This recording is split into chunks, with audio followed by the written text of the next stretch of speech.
1 cup ময়দা আর নামমাত্র তেল দিয়ে কম সময়ের মধ্যে এই রেসিপিটা বানাতে পারেন। খেতে ভীষণ ভালো হয়। বাচ্চাদের টিফিনের জন্য ঝটপট বানিয়ে দিতে পারেন। আশা করি রেসিপিটা আপনাদের ভালো লাগবে। নমস্কার বন্ধুরা, রূপাস কিচেনে সবাইকে স্বাগতম। তাহলে চলুন দেখে নেওয়া যাক। শুরু থেকে শেষ পর্যন্ত দেখার জন্য আপনাদের কাছে অনুরোধ রইল। প্রথমে মিক্সিং বোলের মধ্যে নিয়ে নেব 1 কাপ ময়দা।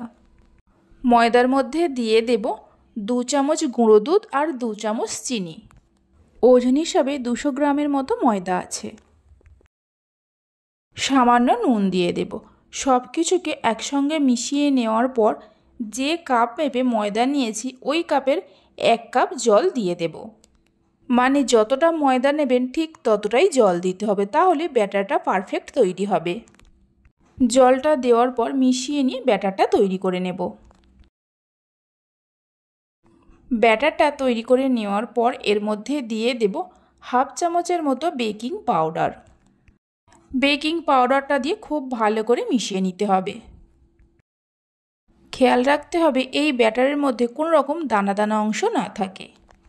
ঠিক এইরকম একটা স্মুথ ব্যাটার তৈরি করে নিতে হবে। ব্যাটারটা তৈরি করে নেওয়ার পর গ্যাসের উপর একটা এইরকম ফ্রাই প্যান বসিয়ে দিয়েছি। এই ফ্রাই প্যানের মধ্যে অল্প একটু সাদা তেল দিয়ে ভালো করে লাগিয়ে নেব। তারপর ফ্রাই প্যানটা যখন গরম হবে কিছুটা করে ব্যাটার নিয়ে এর মধ্যে দিয়ে দিতে হবে। ব্যাটারটা দেওয়ার সময় গ্যাসের ফ্লেমটা লোতে রাখতে হবে। মাত্র কয়েকটা উপকরণ দিয়ে আর কম সময়ের মধ্যে এই রেসিপিটা বানিয়ে নেওয়া যায়। এইভাবে একবার বানিয়ে দেখতে পারেন। বাড়িতে বানালে খেয়ে কেমন লাগলো অবশ্যই আমাকে কমেন্ট করে জানাবেন। ব্যাটারটা দেওয়ার পর ঢাকা দিয়ে লো ফ্লেমে মিনিট 3-4 সময় ধরে রান্না করে নেব। 3-4 মিনিট রান্না করে নেওয়ার পর ঢাকা খুলে দেখাচ্ছি, দেখুন ওপরটা শুকনো ভাব চলে এসছে। ঠিক এই সময় একটা একটা করে উল্টে দিতে হবে। সবগুলোকে উল্টে দেওয়ার পর ঢাকা দিয়ে আরও মিনিট 2-3 সময় ধরে রান্না করে নেব, অবশ্যই গ্যাসের ফ্লেমটা লোতে রেখে। 3 মিনিট পর ঢাকা খুলে এগুলোকে একটা একটা করে প্লেটের মধ্যে তুলে নেব। রেসিপি ভালো লেগে থাকলে অবশ্যই একটা লাইক করবেন, বন্ধুদের সঙ্গে শেয়ার করবেন। ভালো লাগলে চ্যানেলটি সাবস্ক্রাইব করে পাশে থাকা বেল আইকনটি প্রেস করবেন নতুন রেসিপির আপডেট পাওয়ার জন্য। দেখুন এগুলো দেখতে কত সুন্দর হয়েছে। বাকি যে ব্যাটারটা আছে এইভাবে তৈরি করে নিতে হবে।